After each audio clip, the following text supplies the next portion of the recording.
Guys ദേ ചിച്ചോ ചേട്ടൻ ദേ പന്നി മേടിച്ചുകൊണ്ട് വന്ന് കറി വെക്കാൻ വേണ്ടിയിട്ട് വൈകിട്ട് കുറേ ദിവസമായി പറയുന്നു പന്നിക്കറി കൂട്ടണം. ചാച്ചയ്ക്കും ഇഷ്ടമാണ്. അപ്പം ദേ പന്നി കറി വെക്കാൻ പോകാട്ടോ. എല്ലാം കഴുകി വൃത്തിയാക്കി വെച്ചിട്ടുണ്ട്.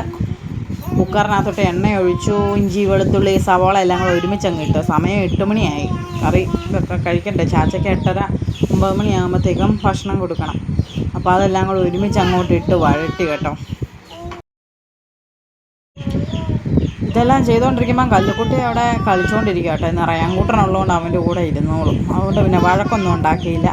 കാര്യങ്ങളൊക്കെ സ്മൂത്തായിട്ട് നടന്നു. അല്ലെങ്കിൽ പെണ്ണ് എൻ്റെ എളിയിൽ കയറിയിരിക്കും. ഈ പന്നി നല്ല കഴുകി വൃത്തിയാക്കി വെച്ചിട്ടുണ്ട്. വലിയ നെയ് കഷ്ണമൊന്നുമില്ല, അല്ലെങ്കിൽ വലിയത്. പിന്നെ എല്ലാം ഉണ്ട് കേട്ടോ. എല്ലാം ഉള്ള പന്നിയാണ് കേട്ടോ. ടേസ്റ്റ് അത് നിങ്ങൾക്ക് അറിയാൻ മേലാഞ്ഞിട്ടാണേ. നല്ല സൂപ്പറാണ്. അപ്പോൾ അതേ എണ്ണ കുറച്ച് ഒഴിച്ച് ഞാൻ കുറച്ച് നെയ്ത്തുണ്ടോ എല്ലാം കൂടെ ഉള്ളി വഴട്ടുന്നതിനകത്തോട്ട് ഇട്ടിട്ടുണ്ട്. അപ്പം നമുക്ക് കുറച്ച് എണ്ണ മതിയല്ലോ. ആ നെയ്ക്കകത്ത് കിടന്ന് ഉള്ളി നന്നായിട്ട് വഴണ്ട് വരണം. ഒരു കയ്യിൽ ക്യാമറയും ഒരു കയ്യിൽ തവിയുള്ളത് കൊണ്ടാട്ടോ ഇങ്ങനെ കാണുന്നത്. ഒന്നും വിചാരിക്കരുത് കേട്ടോ. അപ്പോൾ അതേ പൊടികളെല്ലാം ഇട്ടു. നമ്മൾ സാധാരണ പന്നിക്കറിക്കകത്ത് ഇടുന്ന മുളക് പൊടി, മല്ലിപ്പൊടി, മീറ്റ് മസാലയാണ് ചേർത്തത്. പിന്നെ കുരുമുളകും മറ്റേ നമ്മുടെ ഗരം മസാലയും ലാസ്റ്റാണ് ചേർക്കുന്നത്. എല്ലാം മൂപ്പിച്ച് കഷ്ണവും അതിനകത്ത് പെറുക്കിയിട്ട് നന്നായിട്ട് മിക്സ് ചെയ്ത് കരിവേപ്പില ഇല്ല ഇവിടെ ഞങ്ങൾക്ക്.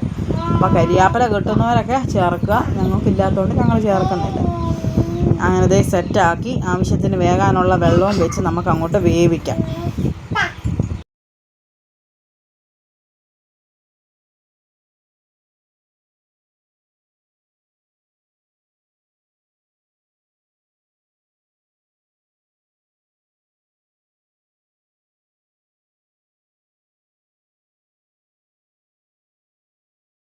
കറിയെല്ലാം ദേ തിളച്ച് വന്നിട്ടുണ്ട്. അന്നേരം ദേ ഒരുത്തൻ പറയും അവന് ചോറ് വേണ്ടെന്ന്, ഉപ്പുമാവ് മതി. രാവിലെ ഉപ്പുമാവ് ഉണ്ടാക്കി, അത് ഇഷ്ടപ്പെട്ട്.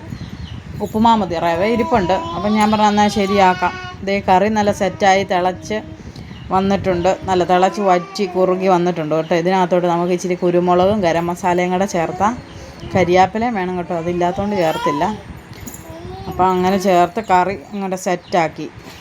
അപ്പം ഇനിയിപ്പോൾ അവന് ഉപ്പുമാവ് ഉണ്ടാക്കാൻ പോവാം. വേണ്ട ഉപ്പുമാവെല്ലാം സെറ്റാക്കി ദേ വെച്ചിട്ടുണ്ട്. നല്ല ടേസ്റ്റാണ് കേട്ടോ പന്നിക്കറിയും ഇതും.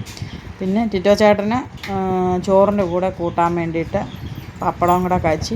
അങ്ങനെ ഞങ്ങളുടെ വൈകിട്ടത്തെ ഭക്ഷണം പന്നിക്കറിയും തോരൻ ഏതാണ്ടുണ്ട്. പിന്നെ ഇത് പപ്പടം എല്ലാം കൂടെ കൂട്ടി ഞങ്ങളിതേ കുശാലായിട്ട് കഴിക്കാൻ പോവാം കേട്ടോ. ദേ